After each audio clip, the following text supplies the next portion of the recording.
अस्सलाम वालेकुम dear students. मैं आपका कंप्यूटर साइंस का टीचर। इससे पहले हमने 2 लेक्चर्स रिकॉर्ड किए हैं जो कि आप चैप्टर नंबर 1 से हमने स्टार्ट किए थे। तो यूनिट नंबर 1.1.3 तक हमने 2 लेक्चर्स रिकॉर्ड किए हैं। इसमें हमने हिस्ट्री ऑफ कंप्यूटर के डिफरेंट क्लासिफिकेशन, उसके टाइप्स हमने पढ़े। आज का हमारा जो टॉपिक है वो स्टार्ट हो रहा है यूनिट नंबर 1.1.4 से।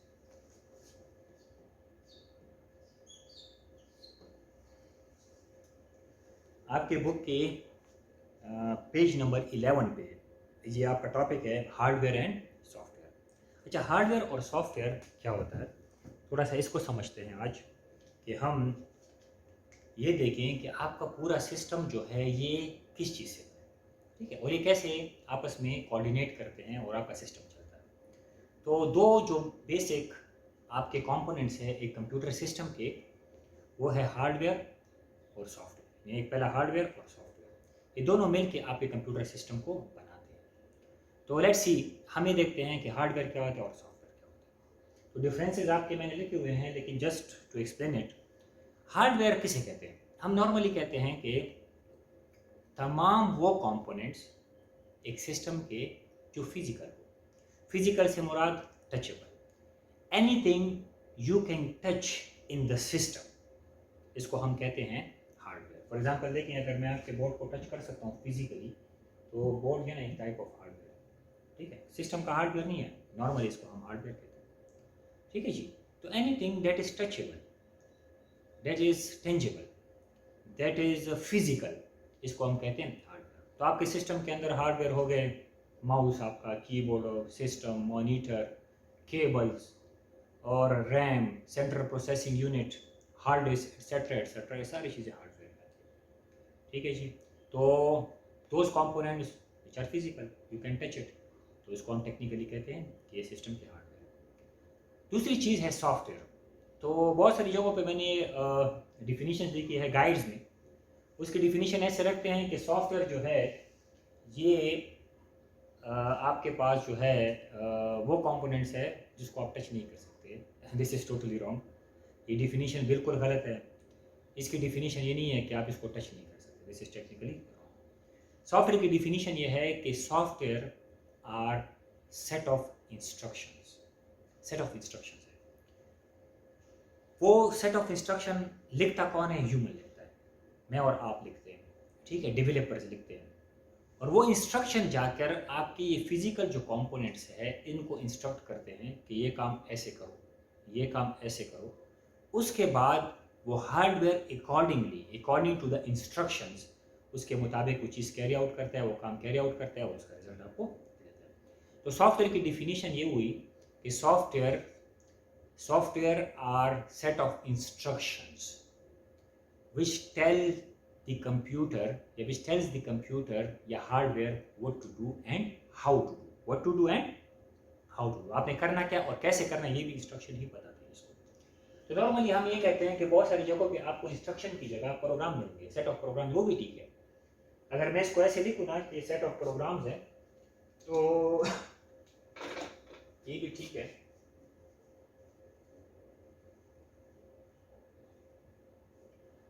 तो ये ऐसे होता है, स्टेप बाय स्टेप होता है। सेट ऑफ इंस्ट्रक्शन से बनता है set of program, set of instruction से बनते हैं प्रोग्राम, और सेट ऑफ प्रोग्राम से बनते हैं सॉफ्टवेयर।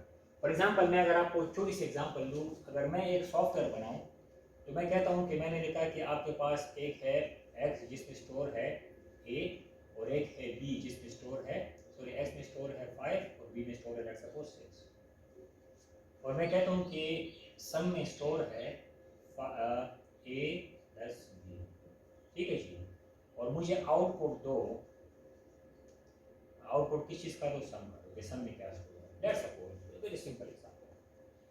तो x इज इक्वल टू 5, ये एक इंस्ट्रक्शन है कि x में 5 को डालो, ठीक है जी, और इसको कर दो y में डालो 6 को, और y में जब आप 6 को डालेंगे तो ये इंस्ट्रक्शन आप बता रहे हैं कि 5 डालो x में, 6 डालो y में, और सम में डाल दो x प्लस वाई, तो x में 5 स्टोर है, y में 6 स्टोर है, तो इसको जमा करके जो भी वैल्यू है 11 आता है उसका आउटपुट दो, तो आउटपुट होगा 11। अब ये इंस्ट्रक्शन है, ये फर्स्ट इंस्ट्रक्शन, ये सेकंड इंस्ट्रक्शन, ये थर्ड इंस्ट्रक्शन, ये फोर्थ इंस्ट्रक्शन। तो ये आपके पास इसको हम सॉफ्टवेयर, ये छोटा सा सॉफ्टवेयर है जो कि सम कर रहा है सिर्फ दो नंबर्स को, लेकिन ये जो पूरा बना ये अब इसको हम प्रोग्राम कहते हैं। तो इस तरह एक प्रोग्राम, दो प्रोग्राम, तीन प्रोग्राम मिलकर जो है ना सॉफ्टवेयर को बनाते हैं। तो अगर आप ये कह दें कि सेट ऑफ इंस्ट्रक्शन मिलकर एक सॉफ्टवेयर बने तब भी ठीक है, लेकिन चाहिए होगा कि सेट ऑफ इंस्ट्रक्शन और प्रोग्राम्स जो कंबाइन होते हैं और वो क्या करते हैं एक सॉफ्टवेयर हम से बना सकते हैं। तो ये सॉफ्टवेयर की डिफिनीशन है। अब आगे जाने से पहले this is very important to understand कि इनमें डिफरेंस क्या है। थोड़ा सा देखिए, आपके कोर्स में है यूनिट नंबर 1.1.4 में डिफरेंस बिटवीन या differentiate between hardware and software. तो हार्डवेयर देखिए, इसकी पहली जो पार्ट है इसका, तो पहला जो इसका पॉइंट है वो है कि hardware are the physical components of the computer. अभी मैंने आपको बताया कंप्यूटर सिस्टम के जो फिजिकल कंपोनेंट्स है, टचेबल कंपोनेंट्स, उसको हम हार्डवेयर कहते हैं। लेकिन उसके मुकाबले में अगर आप सॉफ्टवेयर को देखें ना, तो सॉफ्टवेयर की डिफिनीशन मैंने ये नहीं लिखी कि वो कंपोनेंट जो कि टचेबल नहीं है, दिस इज टेक्निकली रॉन्ग, ठीक है। तो ये है सेट ऑफ इंस्ट्रक्शंस और programs used to run the hardware. तो अब ये फिजिकल कंपोनेंट्स को चलाने के लिए फिर क्या करते हैं, आपको सेट ऑफ इंस्ट्रक्शन की जरूरत है, तो इसको हम कहते हैं सॉफ्टवेयर। ये पहला जो इसमें डिफरेंस है। दूसरा डिफरेंस देखें, ये फिजिकल इन नेचर है और ये क्या है, लॉजिकल इन नेचर। अच्छा, फिजिकल लॉजिकल है, फिजिकल तो है कि टचेबल, वो तो आपको सिंपल बात है, किसी चीज़ को आप टच करें उसको आप हार्डवेयर कहते हैं, ठीक है। ये टचेबल है, you can touch it. Logical in nature, अब लॉजिकल जो है ना, इसको मैं अगर एक और वर्ड में कहूँ, इसको थोड़ा सा अच्छा एक्सप्लेन करने के लिए इसको मैं वर्चुअल अगर कहूँ तो वर्चुअल एक टेक्निकल टर्म है, वर्चुअल इन नेचर। एक चीज जो है ना वो वर्चुअल है, रियल वर्ल्ड में एग्जिस्ट नहीं कर रहा क्योंकि वो फिजिकल नहीं है। फॉर एग्जांपल देखें, अब एक बंदा है, वो लेट्स सपोज है सिविल इंजीनियर, तो वो बिल्डिंग्स बनाता है, पुल वगैरह बनाता है, ठीक है, ब्रिजेस वगैरह, और जो है ना इसके अलावा जो है ना मॉल्स बनाता है, घर बनाते हैं, सड़कें बनाते हैं, सिविल इंजीनियर्स। तो वो सारी चीज़ें नजर आती है ना, सड़क बनती है तो फिजिकल चीज़ है, ब्रिज फिजिकल चीज़ है, घर है, बिल्डिंग है, वट।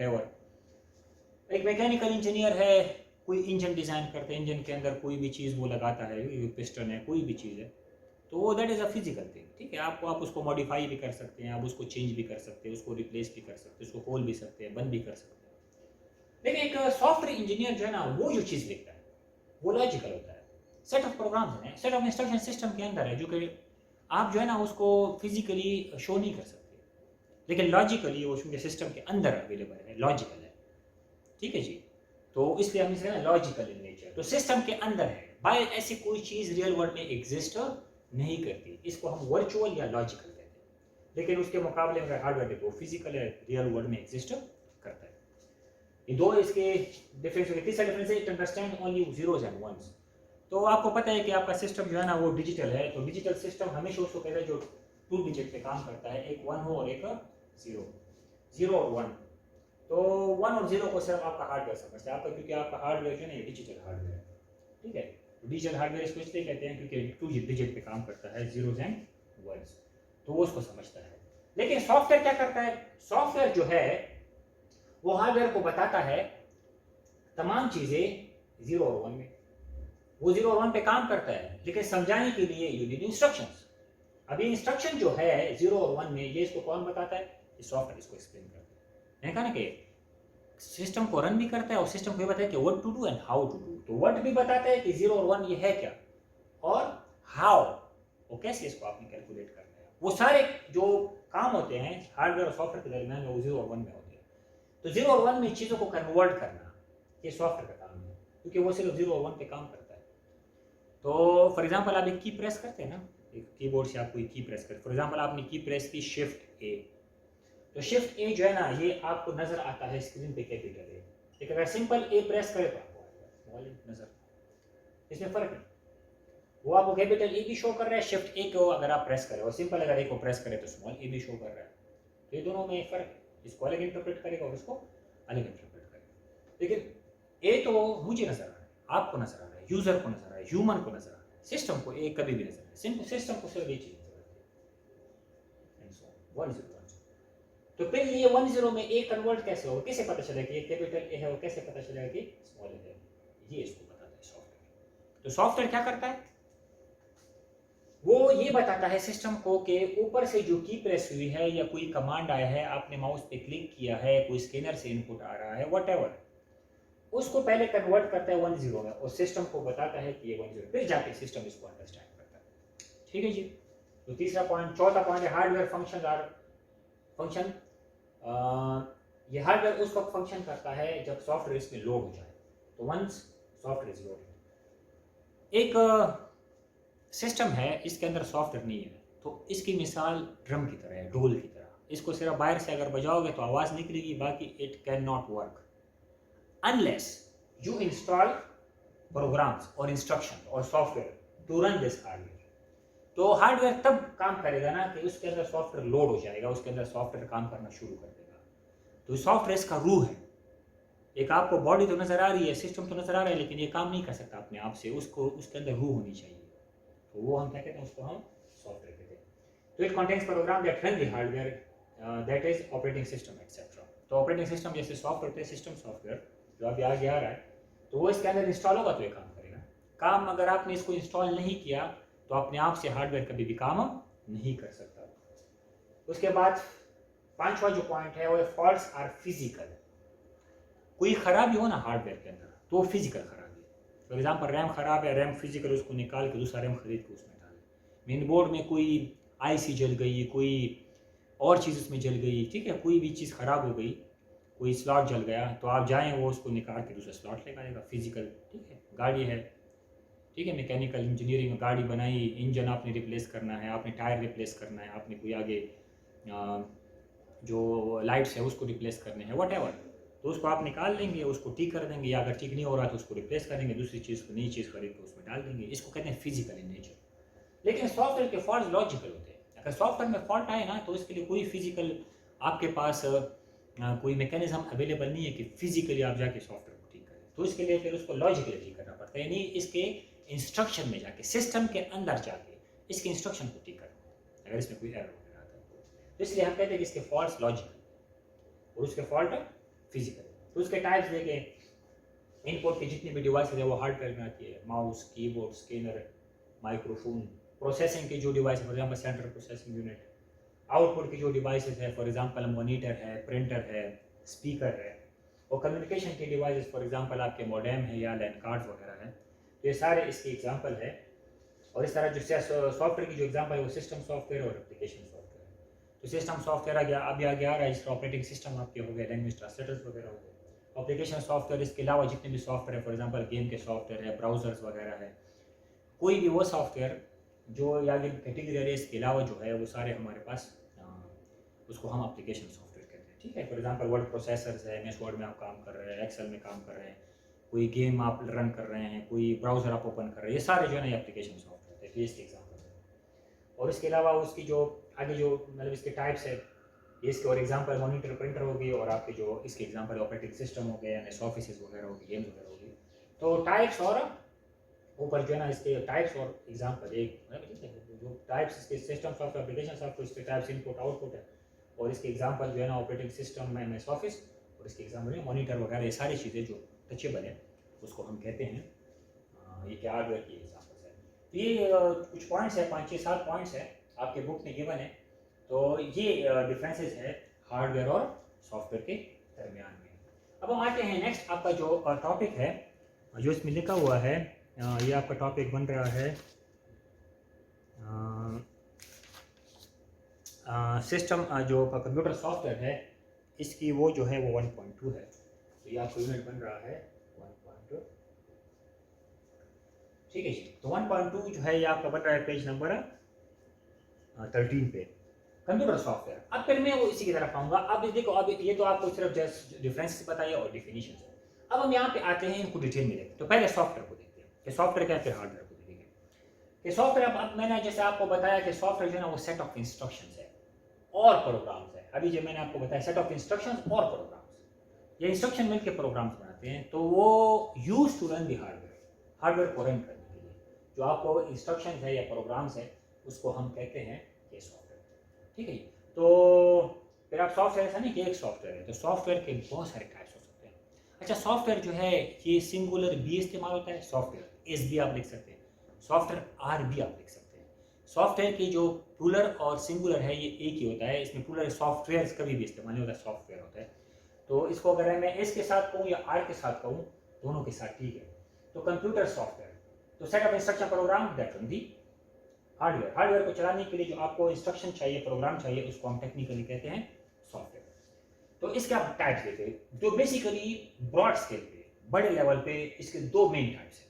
एक को हम सिस्टम सॉफ्टवेयर कहते हैं और एक को हम एप्लीकेशन सॉफ्टवेयर कहते हैं।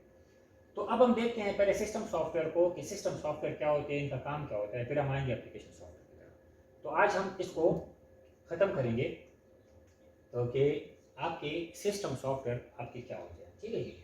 तो सिस्टम सॉफ्टवेयर वो होते हैं टेक्निकली, ये तो इसके टाइप्स मैंने डायरेक्ट लिख दिए हैं, लेकिन टेक्निकली सिस्टम सॉफ्टवेयर वो होते हैं जो हार्डवेयर को रन करने में आपकी हेल्प करते हैं। आपका बेयर हार्डवेयर है ना, खुला हार्डवेयर है, आपके पास सिस्टम है और सिस्टम के अंदर आपके सेंट्रल प्रोसेसिंग यूनिट है, वो पूरा मेन बोर्ड है और उसके अंदर लगे हुए मेमोरीज है, जैसे फॉर एग्जाम्पल रैम है, रोम है, उसके अलावा जो है ना हार्ड डिस्क है, इनपुट आउटपुट डिवाइसेस है, मॉनिटर कनेक्ट है, माउस कनेक्ट है, कीबोर्ड कनेक्ट है।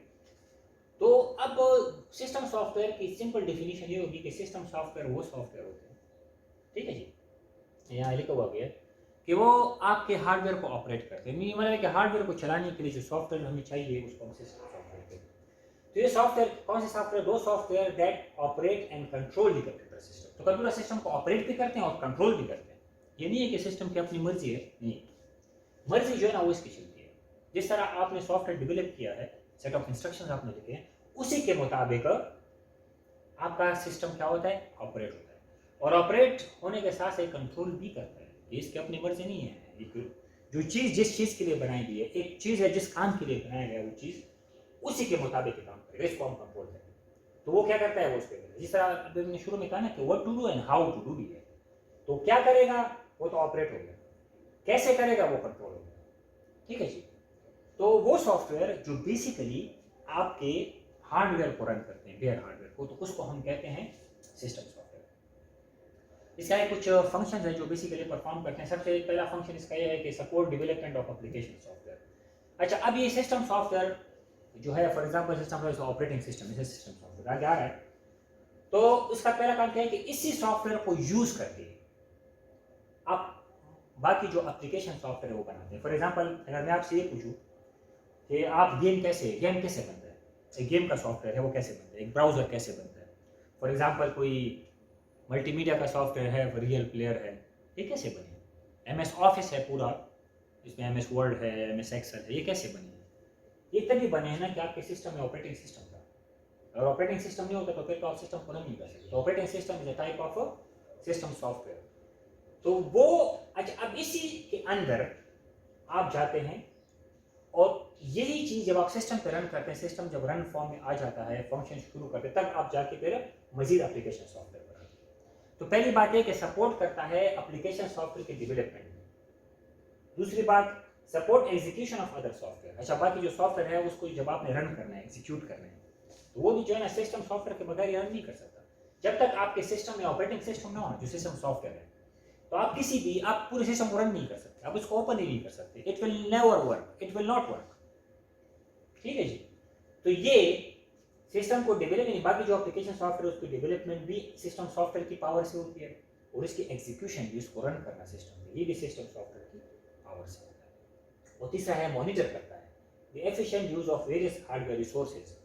मॉनिटर करता है, मॉनिटर वाला चेक एंड बैलेंस रखता है, ठीक है, monitor something, check and balance रखना कि हर एक जितनी भी अवेलेबल हार्डवेयर आपके सिस्टम के अंदर है वो एफिशिएंटली, ये ना हो कि सिर्फ काम करे, नहीं, सही तरीके से काम करे, एफिशिएंटली, फास्ट और एक्यूरेट काम करे, ठीक है। तो ये है सिस्टम सॉफ्टवेयर का कमाल।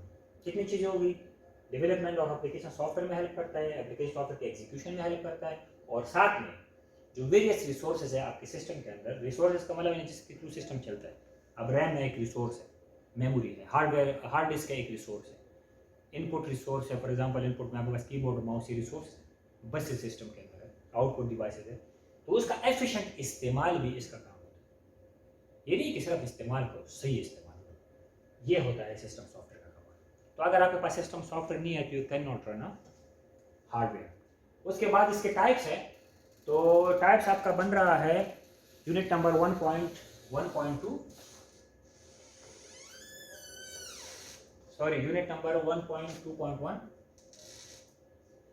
ये जो है ये आपका अब इसी के अंदर जो आपका 1.2 है अब इसी के पार्ट की तरफ हम जा रहे हैं। तो इसका फर्स्ट पार्ट है unit number 1.2.1 types of system software. तो we are studying this thing, ठीक है जी। तो सिस्टम सॉफ्टवेयर जो है अब इसके हम टाइप्स देखते हैं कि कितने टाइप्स में इसको डिवाइड किया हुआ है। तो आपके बुक के मुताबिक सबसे पहला जो टाइप है वो है ऑपरेटिंग सिस्टम। अब ऑपरेटिंग सिस्टम क्या होता है? नॉर्मली जो साउथ एशिया के लोग हैं उसको यही ऑपरेटिंग सिस्टम का पता होता है, विंडोज़ का, या जो कि माइक्रोसॉफ्ट का प्रोडक्ट है, इसलिए हम उसको MS विंडोज़ कहते हैं। तो माइक्रोसॉफ्ट का प्रोडक्ट है, माइक्रोसॉफ्ट एक मल्टीनेशनल कंपनी है जो ये ऑपरेटिंग सिस्टम बनाती है। तो विंडोज़ है, यूनिक्स है, आजकल जो है ना ये ऑपरेटिंग सिस्टम है iOS, ठीक है जी। जो आप जानते हैं एप्पल मैकिन्टोश की जो कंपनी है वो इन उसके जो ऑपरेटिंग सिस्टम है उसका नाम लोगों ने iOS रखा है। तो ऑपरेटिंग सिस्टम होता क्या है? ऑपरेटिंग सिस्टम मेन प्रोग्राम होता है, मेन प्रोग्राम जो आपके हार्डवेयर को रन करता है, ठीक है। देखिए सेट ऑफ प्रोग्राम या सेट ऑफ इंस्ट्रक्शन, इसको सेट ऑफ इंस्ट्रक्शन भी कह सकते हैं और सेट ऑफ प्रोग्राम भी कह सकते हैं, जिस तरह हमने यहाँ पे शुरू में मैंने यहाँ पे आपको एक्सप्लेन किया। चूंकि सॉफ्टवेयर की डिफिनीशन सेट ऑफ प्रोग्राम है, तो ये सॉफ्टवेयर है, हर इसकी डिफिनीशन भी सेट ऑफ प्रोग्राम है। लेकिन काम क्या करता है? That manages and coordinates the hardware of computer system. Manage भी करता है, कोऑर्डिनेट भी करता है। अब देखिए इनपुट आता है, फॉर एग्जांपल मैंने कीबोर्ड से कोई चीज इनपुट कर दी, कोई की प्रेस की, तो कीबोर्ड से की प्रेस की। अब कीबोर्ड जो है ना आपके सिस्टम के साथ या तो वायरलेसली कनेक्ट है या विद वायर कनेक्ट है, दोनों सिचुएशन में वो की कैसे पहुंचती है सिस्टम के पास, और सिस्टम को कैसे पता चलता है कि फलानी की प्रेस हुई है। अभी मैंने आपको यहाँ पर कैपिटल है और स्मॉल ए की एग्जांपल दी, तो सिस्टम को कैसे पता चलता है कि जो प्रेस किया है वो कैपिटल भी है कि स्मॉल भी है। अच्छा, जो प्रेस किया है वो कोई स्पेस है, ठीक है, डैश है, कॉमा है, डॉट है, फुल कॉलन है, सेमी कॉलन, व्हाटएवर, कोई नंबर है 0 to 9, आप कोई भी चीज प्रेस कर दो, सिस्टम को कैसे पता चलता है? ठीक है, ये कमांड ये बताता है सिस्टम, ऑपरेटिंग सिस्टम बताता है कि कौन सी चीज प्रेस हुई और कैसे प्रेस हुई है। कैपिटल में प्रेस हुई है, स्मॉल में प्रेस हुई है, नंबर प्रेस हुआ है, कोई स्पेशल कैरेक्टर प्रेस हुआ है, कोई फंक्शन की प्रेस हुई है, F1 to F12, कोई एस्केप आपने प्रेस किया, कोई स्पेस आपने प्रेस किया, कंट्रोल अल्टरनेट प्रेस किया। अच्छा, माउस है, इनपुट डिवाइस है, वो कर्सर आप मूवमेंट वो करता है, तो कर्सर साथ आप स्क्रीन पे देख रहे कर्सर मूव करता है। कर्सर कैसे मूव करता है? कर्सर की मूवमेंट जो आपको कर्सर नजर आती है वो तो आपकी आसानी के लिए। सिस्टम कर्सर को ऐसे नहीं देखता, सिस्टम कर्सर को ऐसे देखता है, स्ट्रीम ऑफ 1 and 0, तो कैसे कन्वर्ट करता है उसको, उसकी मूवमेंट कैसे वो करता है। तो हार्डवेयर अपने आप में कुछ नहीं होता ना। तो मेन जो आपके पास सॉफ्टवेयर होता है ना, सिस्टम सॉफ्टवेयर, वो ऑपरेटिंग सिस्टम जो आपके पूरे हार्डवेयर को कोऑर्डिनेट भी करते हैं, कोऑर्डिनेशन करता है कि आप एक चीज माउस से आई तो सिस्टम को पता है कि ये माउस से है, एक चीज कीबोर्ड से आई तो सिस्टम को पता है ये कीबोर्ड से है। अच्छा, आउटपुट आपने लेना है तो ये कोऑर्डिनेशन है ना कि सिस्टम से एक आउटपुट जा रहा है, वो आपको स्क्रीन पे नजर आ रहा है कि नहीं, उसको आपने प्रिंट के लिए आउटपुट दिया है, या कोई वो स्पीकर पे आउटपुट आप आवाज कोई सुन रहे हैं, ऑडियो सुन रहे हैं, तो ये कोऑर्डिनेशन करता है कि सिस्टम का इनपुट क्या है और आउटपुट, इनपुट किस किस्म के हार्डवेयर से आ रहा है और आउटपुट किस किस्म के हार्डवेयर पे जा रहा है। ये सारा जो है ना कोऑर्डिनेशन, ये ऑपरेटिंग सिस्टम। अच्छा, it provide services to application software, और बाकी जितनी भी इसके अलावा सॉफ्टवेयर होते हैं ना, वो सारे जो है ना वो तब ही रनिंग या रनेबल है या एग्जीक्यूटेबल है कि अगर आपके सिस्टम में ऑपरेटिंग सिस्टम है। अगर ऑपरेटिंग सिस्टम में नहीं है तो आपका सिस्टम काम नहीं कर सकता। इसकी मिसाल पर अभी मैंने पहले दी मिसाल एक ढोल की तरह होगी, it would be a drum, कि ऊपर से अगर आप बजाएंगे तो आवाज आएगी, लेकिन और ये कुछ नहीं कर सकता unless you have operating system in your system. तो इसके एग्जांपल जो है ना वो MS विंडोज है, यूनिक्स है, iOS है, लाइनक्स है, इसके अलावा बहुत सारे ऑपरेटिंग सिस्टम के नेम हो सकते हैं।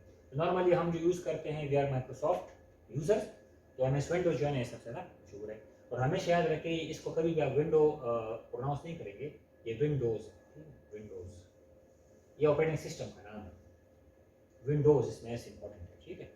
यह यूनिक्स है, iOS है और इसके अलावा बहुत सारे हो सकते हैं। तो ये इसका हो गया पहले आपका सिस्टम सॉफ्टवेयर में पहला जो पार्ट है ऑपरेटिंग सिस्टम, ये इसकी एक्सप्लेनेशन। सेकंड पार्ट जो है वो है डिवाइस ड्राइवर्स। ये डिवाइस ड्राइवर वो सॉफ्टवेयर होते हैं जो एक स्पेसिफिक डिवाइस को रन करने के लिए हम इंस्टॉल करते हैं।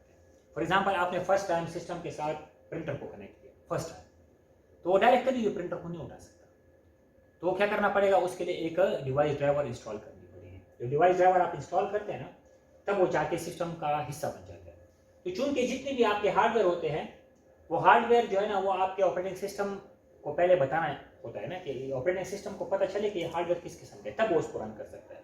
तो कोई भी जब आप डिवाइस ड्राइवर इंस्टॉल करते हैं सिस्टम के अंदर, वो ऑपरेटिंग सिस्टम का हिस्सा बन जाता है। इसलिए ये कैटेगरी जो है ना, ये सिस्टम सॉफ्टवेयर में है, because it becomes the part of operating system, that's why it is categorised in system software. अच्छा, कुछ आपके पास ऐसे डिवाइस ड्राइवर होते हैं जो पहले से इंस्टॉल होते हैं। फॉर एग्जांपल आपने सिस्टम लिया और आपका जो स्क्रीन है उसके साथ डायरेक्टली अटैच है। वैसे तो अगर देखें, अगर आपके पास आजकल तो बड़े सोफिस्टिकेटेड ऑपरेटिंग सिस्टम है ना, तो अगर आपके पास ऑपरेटिंग सिस्टम, अगर आप विंडोज 98 की बात करें, विंडोज 98 शायद आपने तो ये इस्तेमाल नहीं किया होगा, मैंने इस्तेमाल किया है। विंडोज 98 जो है ना, ये ऑपरेटिंग सिस्टम विंडो का एक बहुत बड़ा मशहूर था, शुरू में आया था, बड़ा हिट हुआ था। अच्छा, इसमें आप अगर कोई भी चीज़ एक्स्ट्रा, आप फॉर एग्जांपल माउस भी लगा दे तो उसके लिए भी ड्राइवर इंस्टॉल करते हैं, कीबोर्ड लगा दे उसके लिए भी ड्राइवर इंस्टॉल करते हैं, मॉनिटर लगाते हैं ना उसके लिए भी ड्राइवर इंस्टॉल करते हैं। लेकिन आजकल जो है ना, आप विंडोज 10 में बात कर रहे हो तो उसमें बने बनाए बिल्ट इन, आपके पास बिल्ट इन इंस्टॉल्ड ये सारी चीज़ें आती है, बहुत सारी चीज़ें। आप फॉर एग्जाम्पल फ्लैश मेमोरी आप लगाए तो उसके लिए सॉफ्टवेयर इंस्टॉल करने की जरूरत नहीं है, डिवाइस ड्राइवर। लेकिन कुछ ऐसे हार्डवेयर होते हैं, क्योंकि आप एक प्रिंटर इंस्टॉल करते हैं ना, फर्स्ट टाइम सिस्टम के साथ अटैच करते हैं, तो अब प्रिंटर के बहुत सारे टाइप्स हैं। तो ऐसा हमारे पास अब सॉफ्टवेयर नहीं है वो तमाम प्रिंटर्स को चलाए, तो उसके लिए फिर एक्सप्लिसिटली या तो नेट से या फिर बाजार से इसकी सीडी मिलती है, या उस हार्डवेयर के साथ अपनी सीडी आती है, उससे जाकर फिर आपने डिवाइस ड्राइवर इंस्टॉल करना होता है उस सिस्टम के अंदर, तब वो जाके क्या करता है, काम करना शुरू करता है। तो जब आप एक डिवाइस ड्राइवर इंस्टॉल करते हैं तो वो ऑपरेटिंग सिस्टम का हिस्सा बन जाता है, इसलिए सिस्टम सॉफ्टवेयर है। क्लियर हो गया? अभी set a program that controls a particular type of device that attached to a system. तो सिस्टम के अंदर कोई पर्टिकुलर डिवाइस आपने अटैच कर दिया, कोई स्कैनर है, कोई प्रिंटर है, first time you need to install the device driver. तो some drivers come built in का मतलब है कंपनी से बिल्ट इन आता है। फॉर एग्जांपल अब यूएसबी के जो सॉफ्टवेयर है, मॉनिटर के सॉफ्टवेयर है, माउस के सॉफ्टवेयर है, कीबोर्ड के सॉफ्टवेयर है, ये डिवाइस ड्राइवर कंपनी से बिल्ट इन आते हैं, सिस्टम के अंदर, यानी ऑपरेटिंग सिस्टम के अंदर इंस्टॉल होते हैं, ठीक है। और इसके लिए जो है ना, हम सिर्फ इसे इसको प्लग एंड प्ले कहते हैं, बस सीधे इंसर्ट करते हैं और वो काम करना शुरू कर देते हैं। लेकिन अगर आप एक प्रिंटर अटैच करेंगे बाद में, तो you need some specific device drivers for particular devices. अगर उसको आप बाद में अटैच करेंगे, फॉर एग्जांपल कोई प्रिंटर है, कोई स्कैनर है, कोई और हार्डवेयर है, तो फिर उसके लिए आपको पर्टिकुलर डिवाइस ड्राइवर इंस्टॉल करना होता है। तो जैसे आप डिवाइस ड्राइवर एक बार इंस्टॉल करते हैं तो वो ऑपरेटिंग सिस्टम का हिस्सा बन जाता है और आपका वो हार्डवेयर काम करना शुरू कर देता है। तो एग्जाम्पल इसके है drivers for printer, scanner, CD ROM etcetera etcetera, ये ड्राइवर्स आपको इसको हम कहते हैं डिवाइस ड्राइवर्स, ठीक है।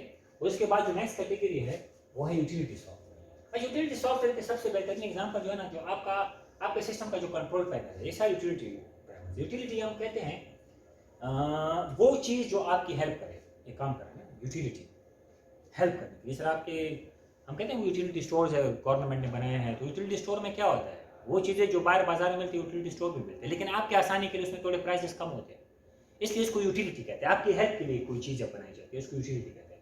यूटिलिटी सॉफ्टवेयर जो आपका कंट्रोल पैनल है, ये सारा यूटिलिटी सॉफ्टवेयर है, तो पूरा सिस्टम उसके अंदर होता है।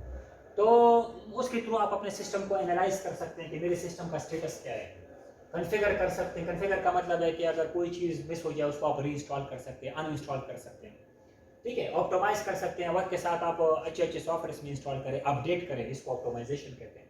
और मेंटेन भी कर सकते हैं, कोई फजूल चीज़ आपने इंस्टॉल की उसको अनइंस्टॉल कर देने का, मेंटेन करें, ठीक है। वक्त के साथ अपडेट करें तो सिस्टम मेंटेन होता जाता है, ठीक है। तो ये हमारे पास इसको हम यूटिलिटी सॉफ्टवेयर कहते हैं। इसको हम, अच्छा एक और बड़ा मशहूर वर्ड इसके इस्तेमाल, इसको हम टूल्स कहते हैं, इसको टूल्स भी कहते हैं, यूटिलिटी सॉफ्टवेयर भी कहते हैं और टूल्स भी कहते हैं। इसके एग्जांपल लेते हैं, एंटीवायरस है, डिस्क फ्रेगमेंटेशन है, डिस्क क्लीनर है, एटसेट्रा एटसेट्रा, ये सारे जो है ये आपके पास जो है ना, इसको हम यूटिलिटी सॉफ्टवेयर कहते हैं। तो आपका जो कंट्रोल पैनल होता है, कंट्रोल पैनल, वो basically that is the utility software. सारा वहाँ पे जो है ना, आप अपने पूरे सिस्टम को एनालाइज भी कर सकते हैं, उसको इंस्टॉल भी कर सकते हैं सॉफ्टवेयर को, तो वो उसको सारा हम टेक्निकल यूटिलिटी सॉफ्टवेयर कहते हैं, ठीक है जी। तो ये भी चूंकि सिस्टम को मैनेज कर रहा है, अब इसमें हार्डवेयर इंस्टॉल करना वगैरह वगैरह, इसलिए ये भी जो है ना सिस्टम सॉफ्टवेयर की कैटेगरी में आता है, क्योंकि सिस्टम को हम मेंटेन करें, उसको एनालाइज करें, उसको कॉन्फ़िगर करें, ऑप्टिमाइज करें, तो ये टाइप्स ऑफ सिस्टम सॉफ्टवेयर में ये आता है। उसके बाद जो लास्ट वन है, जो हमारे आज के टॉपिक का लास्ट जो है वो है लैंग्वेज प्रोसेसर। अच्छा, लैंग्वेज प्रोसेसर नाम से जाएगा, जिसका लैंग्वेज प्रोसेसर का काम होता है कि आपको ट्रांसलेट करता है सोर्स प्रोग्राम को ऑब्जेक्ट प्रोग्राम। तो जितनी भी लैंग्वेज ट्रांसलेटर है इनका काम है कि सोर्स प्रोग्राम को कन्वर्ट करे ऑब्जेक्ट प्रोग्राम। अब what do you mean by source program? Source program जो है वो प्रोग्राम जो ह्यूमन अंडरस्टैंडेबल, इसको हम हाई लेवल प्रोग्राम भी कहते हैं, हाई लेवल लैंग्वेज भी कहते हैं। फॉर एग्जांपल आप किसी लैंग्वेज में कोड लिखते हो, ठीक है, इस तरह आपके पास लैंग्वेज है, अब आप सी में, पाइथन में, जावा में, सी प्लस प्लस में आप कोड लिखते हो, तो जो कोड आप लिखते हो वो आपको समझ आता है, आपको समझ आता है, इसलिए तो आप लिखते हो, ठीक है जी। तो उसको हम कहते हैं source program, understandable by human, understandable bye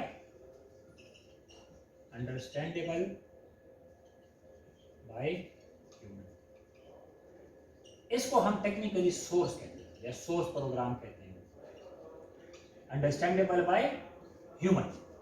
तो ये आपका जो है ना तो ये क्या कर ट्रांसलेटर जितनी भी है, अभी आगे हम इसके टाइप्स पढ़ रहे हैं, उन सारा काम होता है कि सोर्स प्रोग्राम को कन्वर्ट करे ऑब्जेक्ट प्रोग्राम। तो सोर्स प्रोग्राम, अच्छा ऑब्जेक्ट प्रोग्राम जो मशीन अंडरस्टैंडेबल, मशीन अंडरस्टैंडेबल, ठीक है, जो कि आपके पास क्या होता है वन से।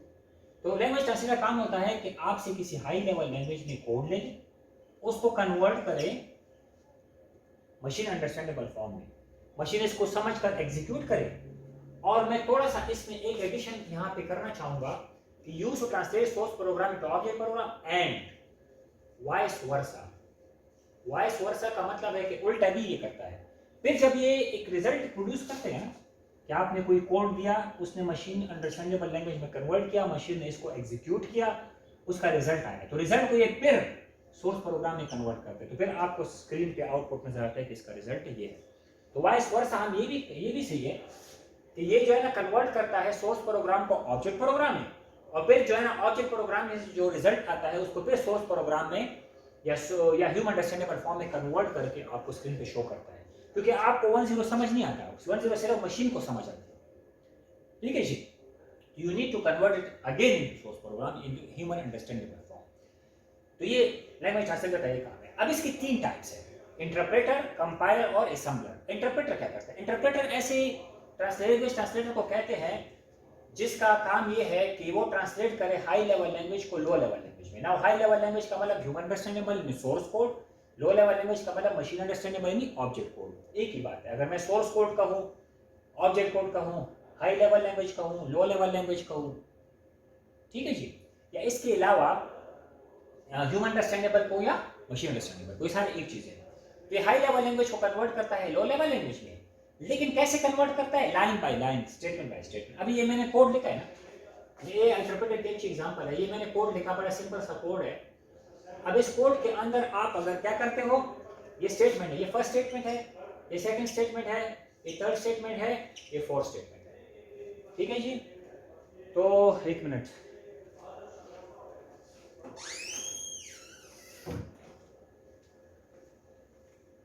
तो first statement, this is your statement number 1, this is your statement number 2, this is your statement number 3, this is your statement number 4। तो इंटरप्रेटर का काम ये होता है कि ये जो मैंने लिखा है ये मुझे समझ आता है, ये सोर्स प्रोग्राम है, ठीक है, कि x में 5 डालो, y में 6 डालो, ये मैं समझता हूँ, ये मैंने लिखा हुआ है, ह्यूमन ने लिखा हुआ है, और सम में जो है इन दोनों को प्लस करके डालो और सम का आउटपुट लो, तो जो भी है आउटपुट 11 वो आ जाएगा। तो ये क्या करेगा, ये सबसे पहले चेक करेगा कि आपने पहला स्टेटमेंट सही लिखा है कि नहीं लिखा। अगर यहाँ पे आपने फॉर एग्जांपल यहाँ पर आपने फुल सेमीकोलन डालना था और आपने गलती से फुल कॉलन डाला, तो इंटरप्रेटर आपको आगे नहीं जाने देगा, यहाँ पर एरर निकालेगा और यहाँ पे ब्लिंक कर रहा होगा कि एरर है, इसको ठीक करो। आप देखिए कि यहाँ पे मसला क्या है, तो वो ये तो फुल कॉलन की जगह सेमी कॉलन है, अभी ठीक हो गया ना, अब नीचे आएगा, ठीक हो गया तो इसको छोड़ देगा। नेक्स्ट स्टेटमेंट क्या आएगा, y इज इक्वल टू आपने 6 लिखा है, फॉर एग्जांपल यहाँ पर आपने गलती से सिर्फ कॉमा लगाया, तो इसके सेमी कॉलन आपने लगाना, इसमें एरर है तो यहाँ पे रुक जाएगा, एरर देगा, इसको ठीक करो। आप आएंगे चेक करेंगे, ठीक करके फिर नहीं आपको जाने देगा। तो इंटरप्रेटर में कमाल की बात यह है कि ये क्या करता है, statement by statement high level language को सोर्स कोड को कन्वर्ट करता है लो लेवल लैंग्वेज को या ऑब्जेक्ट कोड में, लेकिन वो क्या करता है, स्टेटमेंट बाय स्टेटमेंट करता है। ये है इंटरप्रेटर का कमाल।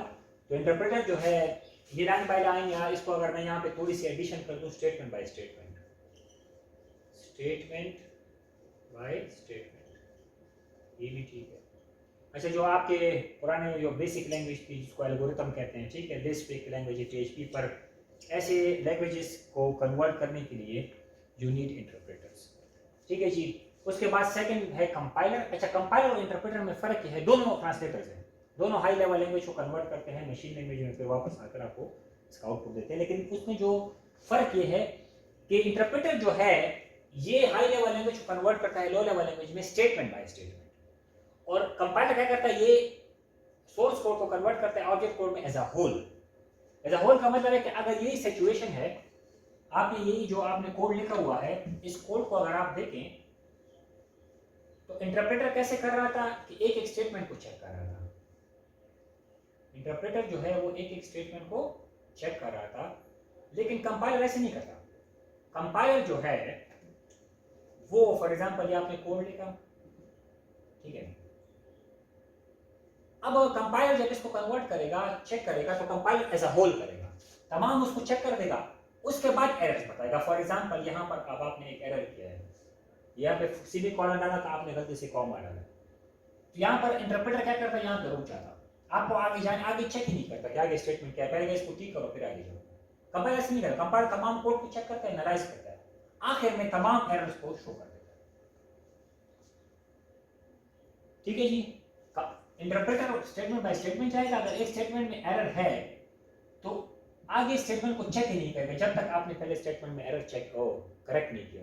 लेकिन कंपाइलर तमाम कोड को चेक करेगा एज अ होल, उसके बाद जहां जहां पर एरर है वो सारे एरर एक जगह पे रिजल्ट में आपको शो करते हैं, फिर आप जाके एक एरर को चेक करेंगे। अब इसमें अगर आप ट्रेड ऑफ कैलकुलेट करें ना, तो कंपाइलर में इंटरप्रेटर में कमाल ये है कि इंटरप्रेटर जो है ना, इसमें एरर के चांसेस नहीं होते क्योंकि एरर को छोड़ते नहीं है। लेकिन प्रॉब्लम ये है कि स्लो है, वो स्टेटमेंट बाय स्टेटमेंट एक एक स्टेटमेंट को चेक करता है। तो अगर आपके पास ऐसे प्रोजेक्ट्स हो, इस तरह के रडार सिस्टम है, कोई स्पेस शटल है, इस तरह के एटॉमिक एनर्जी पे आप काम कर रहे हैं और आपने जो है ना कंप्यूटर के थ्रू उसको कंट्रोल करना है, तो यू नीड इंटरप्रेटर। वो टाइम ज़्यादा लेगा, लेकिन ये है कि एरर नहीं छोड़ेगा क्योंकि वो एरर छोड़ते नहीं है, वो एक स्टेटमेंट बाय स्टेटमेंट चेक करता है। कंपाइलर अगर उसके मुकाबले में कंपाइलर को देखे तो कंपाइलर भी इसी लैंग्वेज के इस कोड को ऑब्जेक्ट कोड में कन्वर्ट करेगा, लेकिन एज अ होल करेगा, तो कंपाइलर फास्ट है, रिजल्ट फास्ट देता है, आपको रोकता नहीं है। लेकिन प्रॉब्लम ये है कि वो फिर आखिर में तमाम एरर शो करता है। कंपाइलर में आप देखें तो कंपाइलर में जो है ना, वो अगर आपके पास यहाँ पे देखें ना, कंपाइलर में अगर यहाँ पे एरर है ना, फॉर एग्जांपल यहाँ पे आपने फुल सेमी कॉलन डाला था, आपने कॉमा डाला है, गलती से या फुल कॉलन डाला है, तो ये तमाम चेक करेगा।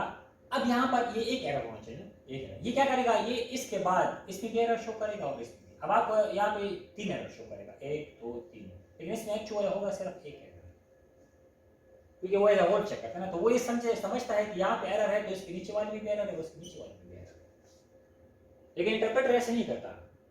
लेकिन प्रॉब्लम ये है कि कंपाइलर फास्ट है ना, वो रिजल्ट एकदम शो करता है, इंटरप्रेटर एकदम शो नहीं करता। वो क्या करता है, वो स्टेटमेंट चेक करता है। दूसरी बात, इंटरप्रेटर जो है उसमें स्टोरेज फैसिलिटी नहीं है, और कंपाइलर जो है इसमें आप प्रोग्राम को स्टोर कर सकते हैं, ठीक है। ये लेकिन आजकल जो इंटरप्रेटर आए हैं मेरे ख्याल से अभी उनके स्टोरेज फैसिलिटीज में आ गई है, पहले इसमें नहीं होती थी।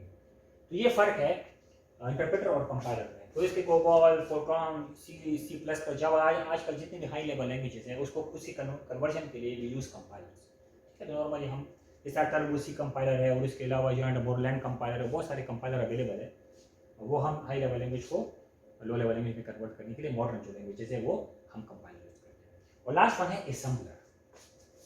तो असम्बलर जो है, अच्छा इसका ही काम, ये सिर्फ असेंबली लैंग्वेज को कन्वर्ट करता है मशीन लैंग्वेज में, ये हाई लेवल लैंग्वेज के साथ डील नहीं करता, ठीक है। ये सिर्फ असेंबली लैंग्वेज को कन्वर्ट करता है लो लेवल लैंग्वेज में। तो असेंबली लैंग्वेज के बारे में आप अगर थोड़ा सा देखें, इसको थोड़ा गूगल करें, नेट पे देखें कि असेंबली लैंग्वेज क्या होती है। मैं थोड़ा सा आपको बताऊँ, पहले जो लैंग्वेज बनी थी वो मशीन लैंग्वेज थी, 1 और 0 की। तो इंसान सिर्फ उस वक्त जो है ना वो 1-0 को इंसान याद करता, लेकिन उस वक्त आपके पास जो है ना जो शुरू में कंप्यूटर थे, जो डिजिटल कंप्यूटर बने जिसमें बूलियन अलजेब्रा इस्तेमाल किया गया, 1 और 0 का जो लॉजिक है, सर्किटरी है, तो उस वक्त जो है ना डाटा भी टेक्स्ट रहता, टेक्स्ट डाटा को फिर भी आपको कर सकते, लेकिन जब वक्त के साथ डाटा ऑडियो हो गया, वीडियो, इतना बल्क ऑफ डाटा, इमेजेस हो गए, तो फिर उसको याद करना इंसान की बस की बात नहीं थी, ठीक है जी। तो इसके लिए फिर लोगों ने कहा, जो आपके कंप्यूटर की जो कम्युनिटी है, कि यार ये तो बहुत मुश्किल है, 1-0 को कौन याद करेगा 1-0 को। फिर इन लोगों ने कॉल लैंग्वेज बनाई जो थोड़ी सी यूज़र फ्रेंडली थी, कंपेयर टू 1 and 0, तो उसका नाम रखा असेंबली लैंग्वेज। क्या नाम रखा? Assembly language. अच्छा, असेंबली लैंग्वेज में फर्स्ट टाइम निमोनिक्स इस्तेमाल किए। निमोनिक्स एन से स्टार्ट होते हैं।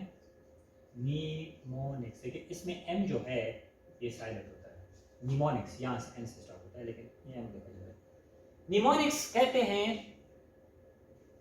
कि ह्यूमन अंडरस्टैंडेबल फॉर्म, ठीक है। तो कुछ ऐसी चीजें जिसको आप ह्यूमन अंडरस्टैंड कर सकते हैं। तो फर्स्ट टाइम 1-0 की जगह इसका लिखा गया कि फॉर एग्जांपल अगर आपने दो नंबर्स को ऐड करना है तो मैं लिखता हूँ ऐड ए बी। तो चूंकि ऐड आ गया तो ये निमोनिक है, ह्यूमन अंडरस्टैंडेबल फॉर्म। उसके बाद फॉर एग्जांपल सब्ट्रैक्शन के लिए लोगों ने एक कमांड बनाया, सब्ट्रैक्ट ए बी। इसका मतलब है कि बी को ए से माइनस करो या ए को बी से माइनस करो। इस तरह मल्टीप्लिकेशन के लिए लिखा गया MUL। तो मैं कहता हूँ कि ए और बी को मल्टीप्लाई करो। डिवीजन के लिए लिखा गया फर्स्ट टाइम DIV, यानी ए को बी पे डिवाइड करो, ठीक है। तो ये इसको हम फिर इन लोगों ने कहा कि ह्यूमन अंडरस्टैंडेबल फॉर्म जो है ना, ये निमोनिक्स यूज किए गए। तो उस वक्त लोग बहुत खुश थे कि यार चलो यार 1-0 से तो जान छूट गई। अब 1-0 को कौन याद कर सकता है। तो फर्स्ट टाइम जब निमोनिक्स इस्तेमाल किए, ऐसे टर्म्स इस्तेमाल किए गए जो ह्यूमन अंडरस्टैंडेबल थे, तो उसको ऐड, सब्ट्रैक्ट, मल्टीप्लाई, डिवीजन वगैरह वगैरह, तो इसको निमोनिक्स इन लोगों ने कहा। और निमोनिक्स जो है ये इस्तेमाल किए गए, तो इसको लैंग्वेज का नाम रखा गया असेंबली लैंग्वेज। इसको कोई लो लेवल लैंग्वेज कहता है, कोई हाई लेवल लैंग्वेज कहता है, और कुछ बुक्स में इसको हम मिडिल लेवल लैंग्वेज कहते हैं। तो जो असेंबलर होते हैं वो इस कोड को, अगर आप कोई चीज़ असेंबली करेंगे ना, आपके हार्डवेयर तमाम कॉन्फ़िगर होते हैं असेंबली लैंग्वेज पे अभी भी, ठीक है जी। अगर आपको हार्डवेयर समझना है तो सबसे पहले आपको सीखना पड़ता है असेंबली लैंग्वेज क्या चीज़ है, वो कैसे काम करती है। तो असेंबलर जो है वो इसके कोड को कन्वर्ट करता है 1-0 में, और फिर जो है इसको वापस इसमें कन्वर्ट करता है। तो ये है कि it is used to translate the assembly language code into machine language code या मशीन कोड। तो इसके जो इस एग्जांपल है, इसको ASM, ये असेंबलर का नाम है, मासम है, माइक्रो असेंबलर MASM, और टर्बो असेंबलर है TASM। तो ये जो है ना वर्ल्ड वाइड इस्तेमाल होते हैं असेंबली लैंग्वेज के कोड को कन्वर्ट करने के लिए, असेंबली लैंग्वेज कोड को मशीन लैंग्वेज में कन्वर्ट करने के लिए। तो ये आज का हमारा टॉपिक था। तो हमने इसमें ये पढ़ा है कि आपके हार्डवेयर क्या होते हैं, सॉफ्टवेयर क्या होते हैं, इसके दरमियान में डिफरेंसेस क्या है। जो आपका यूनिट नंबर 1.1.4 है। फिर हम यूनिट नंबर 1.2 की तरफ आए।